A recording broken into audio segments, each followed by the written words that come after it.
Expecting and hiding from the pack, the Alpha discovers her secret. The night was heavy with silver mist. Above the forest kingdom of Varendor, two moons hung like watching eyes. One was pale and cold like bone, the other glowed faintly red like an old, fading wound in the sky. The wolves of the northern packs believed the moons were spirits of forgotten kings and cursed queens who never found peace. Tonight, the wind carried whispers through the black pine trees. And somewhere inside the ancient stone castle at the heart of the kingdom, a secret was growing like a silent storm inside a fragile heart. She stood near the tall window of her chamber. Queen Elira was not wearing her crown. It rested on the marble table behind her, beside a candle that burned with blue flame instead of gold. The blue flame was a sign of magic sickness or magic awakening. No one knew which. Her hand rested gently on her stomach. Her eyes were dark like midnight lakes, filled with fear, longing, and something softer, something that felt like hope. She was pregnant, and the father of the child was not human. Outside the castle walls, the wolves were restless. The Alpha King was returning. His name was Kale. The pack spoke it in whispers, with respect and fear mixed together like blood and rain. Kale was not only the Alpha of the northern wolf pack. He was also a warrior king who had once fought against dark spirits that tried to consume the kingdom. Some said he carried wolf magic older than the mountains. Others said he carried a curse that made love impossible for him, but Elira knew the truth. Kale was not cold by nature. He had learned to be cold after losing too much, and she had been the one to break his heart first. 3 months ago, they had met in the Forbidden Valley. Elira was not supposed to go there. Queens did not wander alone into places where magic was wild and uncontrolled. But Elira had been running from her responsibilities, from her marriage alliance, from the political chains that turned royal life into a cage decorated with gold. Then she had met Kale under a dying silver tree. He had been injured from a battle with dark shadow beasts. Blood had stained his armor, dark and thick like black wine. She had helped him. He had tried to push her away. "You should not help a wolf," he had said. "Wolves bite." "You should not assume I am weak," she had replied. That was how it started. Sharp words, heated glances, then silence, then longing. Then something deeper than both of them were prepared for. Now, 3 months later, Elira was standing alone in her chamber, holding a secret that could destroy 2 kingdoms. The child inside her was not just royal. The child was also wolf-born, and that was forbidden. The ancient laws said that royal blood and wolf magic could not mix. Such children were believed to bring chaos, storms, or worse, transformation of the soul into something neither human nor beast. Elira was not afraid of the child. She was afraid of what the world would do to it. A knock came at her door, 3 slow knocks, not servants, not guards. It was a code only Kale used. Elira's breath caught in her chest. She walked slowly to the door. Each step felt heavier than the last. She adjusted her dark emerald gown, trying to hide the slight change in her body. She opened the door. Kale stood there. His presence was overwhelming. He was tall, broad-shouldered, wearing dark leather armor instead of royal robes. His black hair was tied loosely behind his neck. His golden wolf eyes glowed faintly in the candlelight. For a moment, neither of them spoke, just looked, just remembered, just felt the weight of everything unsaid between them. "You should not have come," Elira said softly. "You should not be alone tonight," Kale answered. His voice was deeper than she remembered, more tired, more human. He stepped inside and closed the door behind him, not aggressively, not possessively, protectively, like he was afraid the world outside would hurt her. He studied her face carefully. Wolves were good at reading emotions, better than kings, better than politicians. "You are pale," he said quietly. "I have been working too much." "That is not why." Silence fell between them. Elira's hands tightened slightly around the fabric of her dress. Kale's gaze lowered slowly. He was not stupid. He was not blind. "You are hiding something," he said. She did not answer. His jaw tightened. "Elira," he said, her name spoken like prayer and accusation at the same time. She turned away from him. The blue candle flame flickered wildly. "I cannot stay with you," she said. Kale went very still. "Because of the alliance marriage," he said. She shook her head. "No." "Because of the council?" "No." His voice became softer. "Then because of me?" She did not answer, but tears gathered in her eyes. Kale stepped closer, not touching her. Just standing behind her, close enough that she could feel the warmth of his body like a living shield against the cold castle air. "I felt the child's magic earlier today," he said quietly. Elira froze.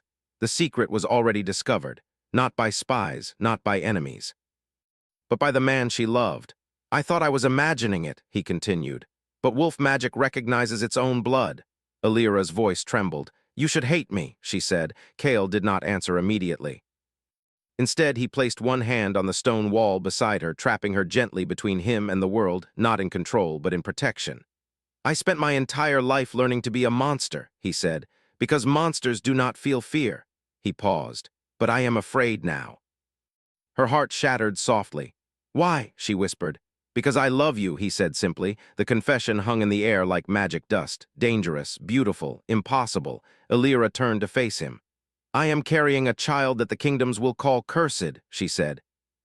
The council will demand its death. The northern tribes will demand war. My own family will call me traitor. Kale's eyes burned gold brighter than before. Then we will leave, he said. She laughed softly, but it was a broken laugh. Where would we go? The world belongs to kings and queens, to war and politics. Kale leaned his forehead gently against hers. There are old lands beyond the Black Mountains, he said, lands where wolves and humans once lived without crowns. You are dreaming, she said. Maybe, he replied. But I have spent my life fighting nightmares. I am allowed to dream once. Suddenly, distant bells rang from the castle tower. Emergency bells, royal alarm. Alira's blood turned cold. The council knows, she whispered. Kale stepped back immediately. His expression changed from lover to warrior in an instant. How long? He asked.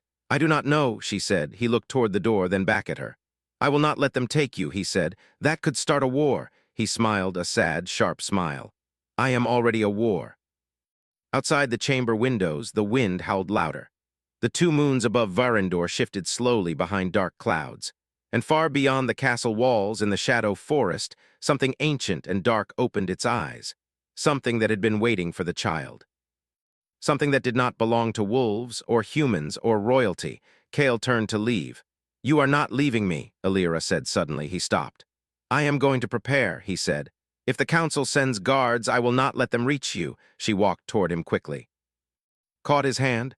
I am not afraid of dying, she said quietly. Kale did not respond. She placed his hand over her stomach. But I am afraid of losing this, she said. Kale's wolf magic stirred inside him, reacting to the unborn life like thunder under skin. His voice was rough when he spoke. Then we will protect it, he said, even if the world burns. He left through the secret passage behind her chamber. The door closed. Alira stood alone again, but she was not alone, not truly. Because inside her, life and magic and love were growing together. And far outside, in the darkness of politics, betrayal, and ancient curses, the kingdom was already beginning to choose sides. That night, the red moon began to bleed deeper into the sky. And somewhere in the royal council chamber, someone whispered, The child must not be born. The dawn came slowly to Varendor. The sky was the color of cold silver metal, like a sword that had not yet tasted battle. Birds were silent. Even the wind felt cautious, as if it knew that secrets were about to break like fragile glass. Inside the royal castle, Queen Alira had not slept. She stood beside her window, watching the kingdom wake up. Farmers walking to their fields, guards changing shifts. Children running through narrow streets with wooden toys. Life continued. But Alira felt like she was standing on the edge of a storm that only she could see. Her hand rested on her stomach again. The child was growing stronger each day. She could feel it sometimes, like a soft, warm light inside her chest. Wolf magic and royal blood were mixing inside her body like two rivers meeting in secret. It felt beautiful and terrifying. The night before, Kale had promised to stay close. But he had not returned to the castle before sunrise. That worried Alira more than anything. Kale was not someone who disappeared without warning. Wolves were protectors by nature.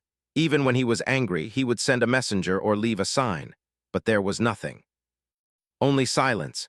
In the northern part of the kingdom, deep inside the wolf territory, the northern pack was gathering. Their meeting place was an ancient stone circle surrounded by tall black trees. The stones were carved with old wolf symbols from forgotten ages when wolves were not just animals but guardians of magic. Kale stood in the center of the circle. His pack members stood around him. Some looked angry, some looked confused, some looked afraid. Because rumors had already reached them. Rumors that their alpha king had fallen in love with the human queen, and worse, that she was carrying his child. Is it true? asked one of the older wolves. Her name was Mara. She had gray hair and sharp eyes like steel needles. Kale did not answer immediately. He was quiet, thinking, feeling the weight of leadership on his shoulders like heavy armor that never came off. Finally, he spoke. "Yes." Murmurs spread through the pack like wind through dry leaves. "Are you certain the child is yours?" Another wolf asked harshly. Kale's golden eyes darkened. The temperature in the circle seemed to drop. "Yes," he said again. "I felt the magic bond." Silence followed. Wolf magic bonds were sacred. When a wolf father connected to unborn wolf blood, he could feel emotions from the child like distant heartbeat echoes. The pack knew Kale would not lie about something like that, but they were still afraid. "The council will call it forbidden blood," Myra said. "They already are," Kale replied. "What do you plan to do?" she asked. Kale looked toward the distant mountains. "I plan to protect them," he said. "The queen will be hunted," Mara said, "and the child may be called cursed before it is even born." Kale's jaw tightened. "I do not believe in cursed children," he said quietly. "Only cursed kingdoms." Meanwhile, inside the royal palace, betrayal was growing like poison flowers. The royal council had gathered in the grand hall. The hall was built with white marble pillars and long crimson banners showing the royal crest, a golden crown surrounded by silver wolves. Queen Elira stood alone in the center of the hall. She wore her royal crown now, not because she felt powerful, but because she wanted to face them as their queen. The head councilman stepped forward.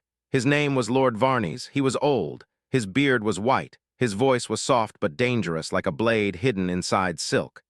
"Your Majesty," he said, "there are rumors spreading through the kingdom." "I am aware," Elira said calmly. Varney smiled slightly. "Rumors about a wolf child." The hall became silent. Guards shifted slightly. Elira kept her expression cold and royal. "Yes," she said, "I am carrying a child." Gasps filled the hall, not because of pregnancy, but because of who the father was. "Do you deny that the father is the Northern Alpha?" Varney's asked. "No," Elira said. That single word felt like thunder. Some council members looked shocked. Others looked satisfied, like they had been waiting for this moment. Varney's continued. "You know the ancient laws," he said. "Royal blood must remain pure. Wolf magic is unpredictable, dangerous." Elira's voice was calm but sharp. "My child is not dangerous." "That is not for you to decide," Varney said. He turned toward the other council members. "The prophecy speaks of a child born under 2 moons, a child of crown and beast blood. The prophecy says such a child will either save or destroy the kingdom." He paused dramatically. "We cannot take that risk." Elira's heart started beating faster. She knew what this meant. They want the child removed, she thought, but she did not show fear. Queens were taught to hide fear like treasure. "I will not allow harm to my child," she said. Varney's bowed slightly. "Then you will face political consequences." Elira's voice lowered. "I am your queen." "Queens can be replaced," Varney said softly. That was the moment Elira realized something terrible. The council was already planning rebellion. That night, Elira returned to her chamber feeling heavier than before. She locked the door. Then she removed her crown and placed it on the table beside the blue candle. The blue flame flickered wildly, like it was reacting to her fear. Suddenly, she felt something strange. A sharp pain in her chest, then warmth spreading through her body. The child was moving, not violently, but strongly, as if sensing danger. Elira placed both hands on her stomach. "It is okay," she whispered. "I will not let them hurt you." Tears fell silently down her cheeks. Not from fear, from love. That was when she heard footsteps outside her chamber. Heavy footsteps, not royal guards. These were armored footsteps, wore boots. Her blood turned cold. The door burst open. And standing there were 3 royal knights wearing black armor marked with the council symbol. "Queen Elira," one of them said, "you are under protective arrest." She stood very still. "On what charge?" she asked. "Conspiring with enemy magic," the knight said. Elira's heart dropped. They were planning this, she thought. "Where are you taking me?" she asked calmly. "To the Tower of Silence," the knight said. It was a place used to imprison political traitors. Elira did not resist. Queens did not run when their kingdom was watching. But inside her heart, panic was growing, because she knew one thing. If she was imprisoned, Kale would come for her. And that could start a war between humans and wolves. Far away in the forest, Kale suddenly stopped walking. He felt it.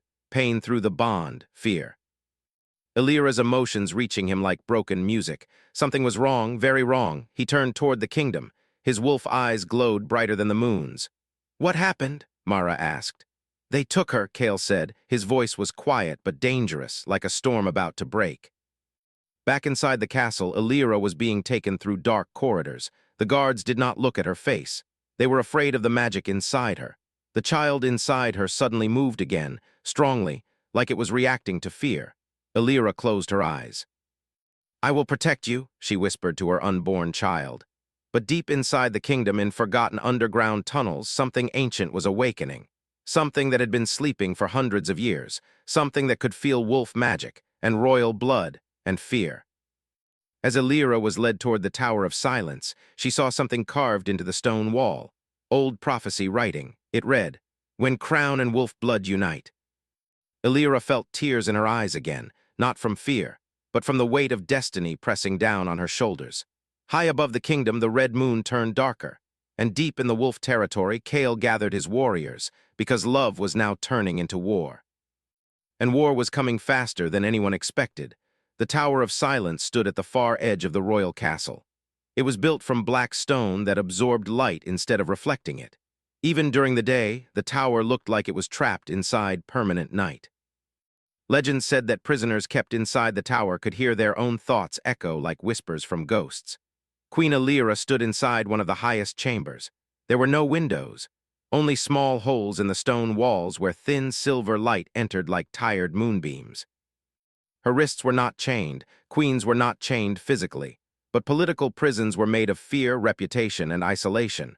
Elira sat on a cold stone bench. Her hands rested gently on her stomach again.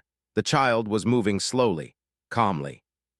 Like it could feel her heartbeat and was trying to match it, she whispered softly, "I am here, I am not afraid." But she was afraid, not of death. She was afraid of losing Kale. Outside the tower, the kingdom was restless. Rumors spread through streets, taverns, and markets. Some people believed the queen was a traitor. Others believed she was a victim of political power games. Children whispered that the queen carried a magical wolf prince inside her body. Old women prayed to forgotten gods to protect the unborn child. The kingdom was divided like cracked ice on winter rivers. Meanwhile, far away in the northern forest, Kale was moving fast. His pack followed him silently. Wolf warriors were faster and quieter than human armies. They moved like shadows between trees. Kale's golden eyes burned with anger and fear. He could feel Elira's emotions through the magical bond. Fear, loneliness, pain, but also strength. She was not giving up, and that made him love her more. "We cannot attack the castle directly," Mara said while running beside him. Kale did not slow down. "I am not attacking the castle," he said. "I am going to bring her home." "That will still start a war," Mara warned. Kale's voice was cold. "War has already started." As they moved closer to the kingdom border, Kale's wolf magic grew stronger. His body felt warmer, his senses became sharper. He could smell metal weapons, human fear, burning torch oil from castle walls. Wolf magic was reacting to his emotional state. Anger made him stronger. Love made him stronger too. But love was also dangerous because it made him reckless. Inside the Tower of Silence, Elira suddenly felt something. A strange vibration in the air. Magic, old magic. She stood slowly. Her heart started beating faster. She knew that feeling, wolf magic. Kale was close. Very close. At the same time, deep underground beneath the castle, something ancient was waking up. The royal castle was built on land that once belonged to forgotten magical civilizations. Before kings, before queens, before human laws. There were ancient beings who protected balance between magic and nature, and they were not happy about the imprisonment of a queen carrying magical blood. In the royal council hall, Lord Varney's was speaking with other council members. "The Wolf King will attack," one said. "Good," Varney's replied calmly. The others looked surprised. "Why is that good?" they asked. Varney's smiled slowly. "Because we can call him a war criminal," he said. "If he attacks, we will have justification to destroy the Northern Pack." The other council members nodded slowly. Politics was sometimes more dangerous than war, because politics could make war look like justice. Meanwhile, Kale reached the castle outskirts. The walls were massive, tall, covered in defensive magic symbols. His pack warriors stopped behind him. "We cannot go through the main gate," Mara said. Kale nodded. "I know." He looked toward the left side of the castle wall. There was an old drainage tunnel entrance covered by vines and darkness. It was an old secret passage used centuries ago during ancient wars. Kale smiled slightly. Kings forget old tunnels, he said, but wolves remember. He entered the tunnel alone. The air inside was cold and damp. Water dripped slowly from stone ceilings. His footsteps echoed quietly.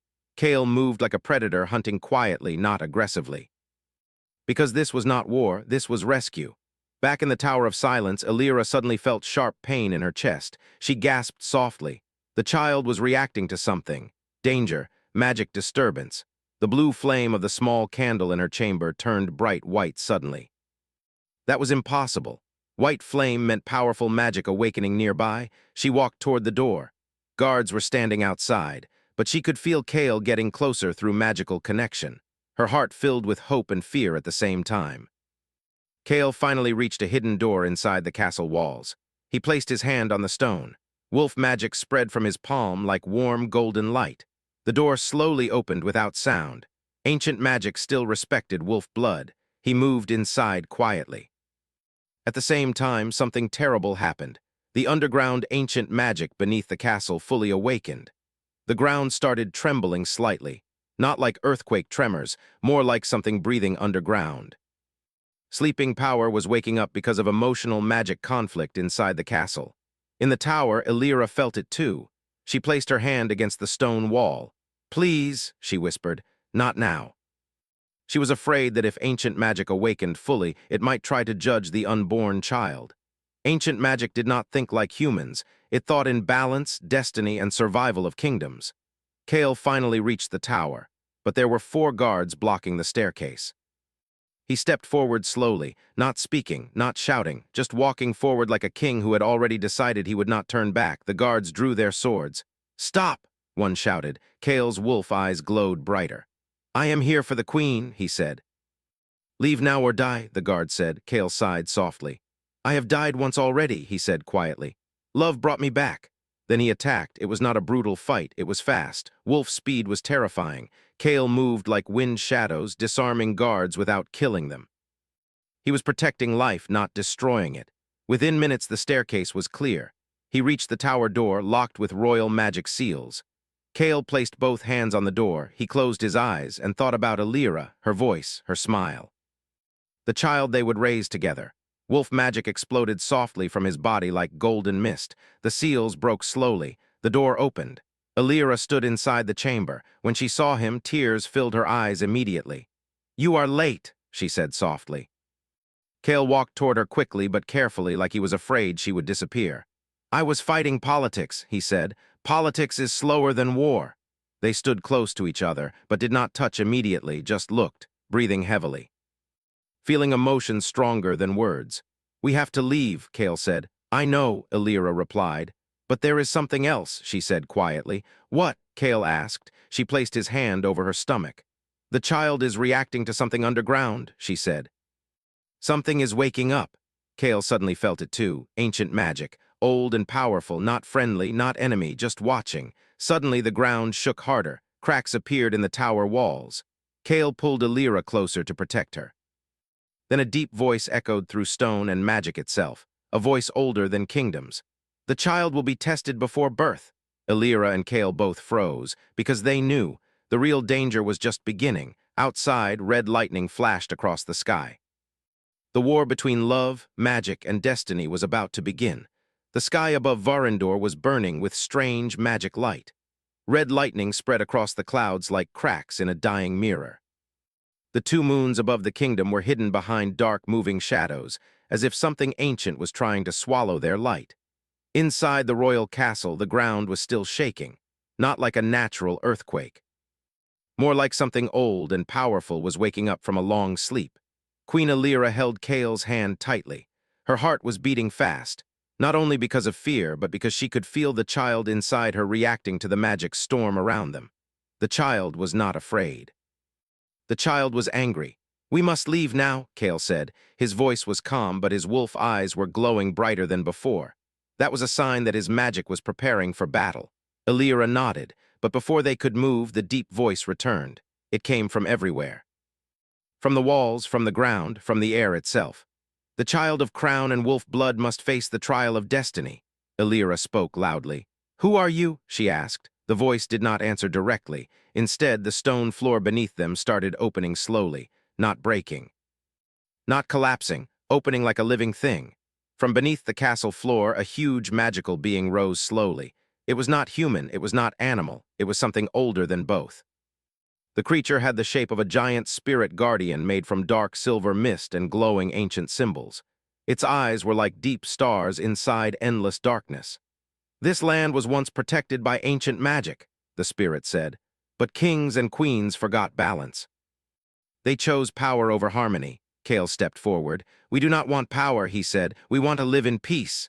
The spirit looked at him. "Love is powerful," it said, "but love can also break worlds."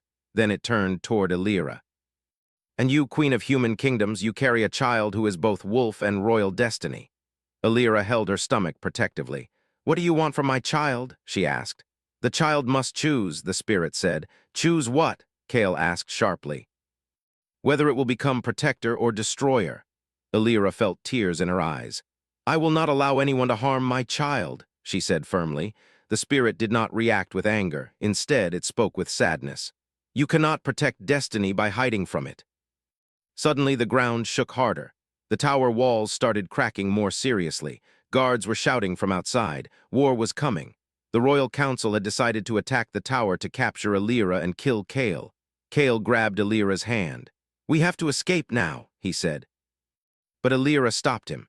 "No," she said quietly. Kale looked at her in confusion. "What do you mean, no?" he asked. Elira's voice was trembling but strong. "If we run, they will hunt us forever. The child will grow up in war. I do not want that life for our child." Kale was silent. He understood what she meant. Running meant survival, but it also meant living like hunted animals forever. Outside, war drums started beating. Royal soldiers were gathering around the castle tower. Lord Varney's was leading them.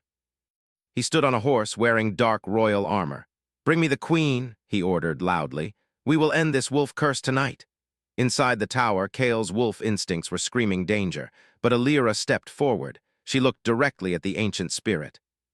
"If my child must choose destiny," she said, "then let it choose now." Kale turned toward her quickly. "Elira, no," he said. "The child is not ready." But Elira shook her head. "I am the mother," she said softly, "and I will face destiny with my child." The spirit watched them silently. Then it raised one hand. Magic symbols began floating in the air around Elira's stomach. The child's magic responded immediately. Golden light and silver wolf magic mixed together. The entire tower filled with glowing magical energy. Elira gasped softly. She could feel the child's emotions strongly now, not fear, curiosity, strength. Suddenly, memories from ancient times appeared in her mind. She saw visions of old kingdoms, wolves protecting human villages, kings and queens ruling with balance. But she also saw destruction, wars caused by jealousy, power, hunger, and betrayal. The spirit's voice spoke again. "The child will be born during the eclipse of the twin moons." Elira's heart tightened. "That is in 3 months," she said. "Yes," the spirit said. "If the world is at war then, the child's power may become uncontrollable." Kale's jaw tightened. "We will stop the war," he said. The spirit looked at him. "Love alone cannot stop kingdoms," it said, but Kale smiled slightly. "Maybe," he said. "But love can inspire people to fight for peace." Suddenly, explosions sounded outside. The royal army had begun attacking the castle walls. Stone pieces fell from the ceiling. Kale moved quickly to protect Elira. He pushed her behind him. "You are always protecting me," Elira said softly. "That is my duty," Kale replied. "It is also my love," he added quietly. They fought their way through collapsing corridors. Kale used wolf magic to push back attacking guards without killing them. Elira used royal magic to create protective light barriers. They were not fighting to win war. They were fighting to survive. When they reached the castle courtyard, chaos was everywhere. Soldiers were fighting. People were screaming. Fire was spreading across wooden structures. Lord Varney stood waiting. "Give me the queen," he said coldly. Kale stepped forward. "You will not touch her," he said. Varney's laughed. "You are just one wolf," he said. Kale's eyes burned brighter. "I am not just a wolf," he said. "I am her partner. And I am father to the future of 2 worlds." They fought. It was not easy. Varney's was using dark magic weapons, but Kale fought like a storm of golden wolf energy. Finally, Kale defeated Varney's by disarming him and knocking him to the ground, not killing him. Because Kale did not want to become what the council feared, the battle slowly ended. The royal soldiers retreated. The kingdom was saved from immediate war, but peace was fragile, very fragile. That night, Alira and Kale stood on the castle balcony. The sky was slowly clearing. Red lightning was gone. The moons were visible again. Alira leaned against Kale's shoulder. "We survived," she said quietly. "For now," Kale said. She smiled softly. "Do you think our child will be a good ruler someday?" she asked. Kale thought about it. "Yes," he said. "If we teach the child to choose love over power." Far away, deep in unknown darkness, something else was watching, something older than the ancient spirit, something that wanted the child's power for itself. It whispered through forgotten magic lands, "The war is not over. It has only just begun." Alira felt a sudden chill. Kale noticed immediately. "What is wrong?" he asked. She touched her stomach. "The child is dreaming," she said softly. Kale smiled gently. "Good dreams?" he asked. Alira looked at the night sky. "I hope so," she said. But deep in her heart she knew their story was not finished. It was only beginning.